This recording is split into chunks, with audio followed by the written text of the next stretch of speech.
Moi, Cyril, on s'est installé avec ma compagne il y a 2 ans sur une exploitation polyculture élevage, vache viande et grande culture. On fait de la production de broutards et on a pour projet une future pension de chevaux.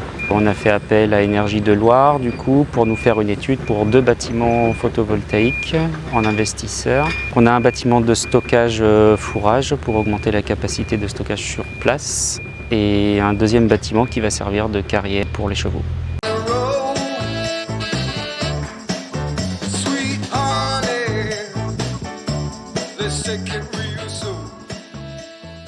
Moi c'est Vince Kilian, je suis arrivé dans l'entreprise il y a 1 an de ça. Je suis chargé d'affaires, je termine tout juste mon alternance. Dans l'équipe là qu'on est sur le chantier, donc on a un chef d'équipe, partie fondation, on a un conducteur de pelle, partie travaux publics et notre géomètre qui est présent. Et sinon dans la généralité on est une quinzaine dans l'entreprise. Moreau, une entreprise familiale qui existe depuis 60 ans. Elle a vraiment commencé dans la partie travaux publics et depuis 2-3 ans, c'est l'entreprise Moreau Fondation qui vient de se créer après le rachat d'une autre entreprise et on se diversifie dans les travaux de fondation à la tarière, les travaux de terrassement avec les engins aussi et on fait de la démolition principalement. Depuis combien de temps EDL travaille avec la société Moreau? On travaille depuis septembre 2021 ensemble, ça va faire 2 ans. En 2 ans, on a construit combien de bâtiments avec Moreau? Avec Moreau, on est à 60 bâtiments de fait. Et jusqu'à la fin de l'année, il nous en reste une petite dizaine à faire. On va arriver jusqu'à 70 en fin 2023. Et ça continue? Et ça continue. Ok. Et EDL met des outils à disposition du coup pour ses partenaires. Est-ce que c'est utile dans votre quotidien? En tant que chargé d'affaires, ça me permet moi d'aller voir directement sur place pour quel chantier, mes plans et d'envoyer mes devis, les factures à la suite aussi. Okay. Donc c'est vraiment très pratique. Il y a eu la dernière mise à jour qui est un peu plus claire, plus simple. C'est en évolution je pense et pour nous c'est assez facile à utiliser. C'est le premier chantier où on utilise ça, la solution verte. Ça nous permet de diminuer notre bilan carbone.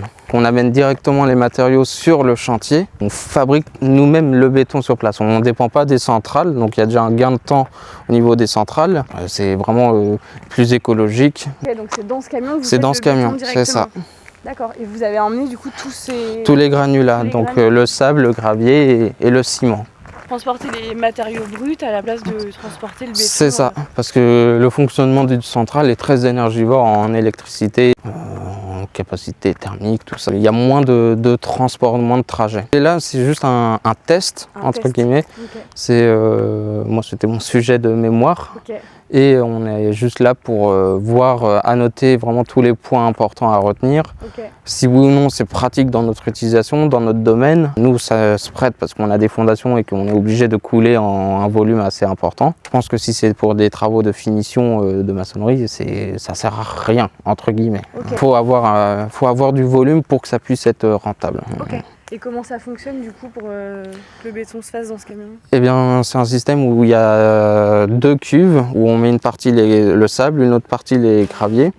Là on voit la cuve grise et on met de l'eau et derrière c'est le ciment. Et avec un système de 2 vrilles en bas qui permet de tourner, qui mélange les matériaux ensemble. Moi j'ai une formule de béton bien spécifique. Je lui ai donné mes quantités en fonction, pour faire 1 mètre cube de béton, il me faut tant de sable, tant de gravier.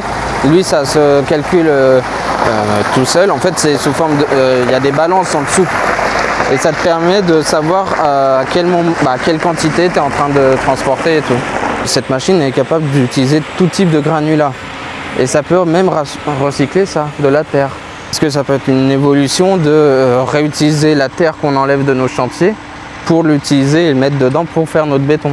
Parce que ça existe le béton à la terre. Je suis en train de répertorier les temps qu'on a passés sur la pelle, les déplacements entre guillemets, pour vraiment avoir un bilan carbone le plus précis possible.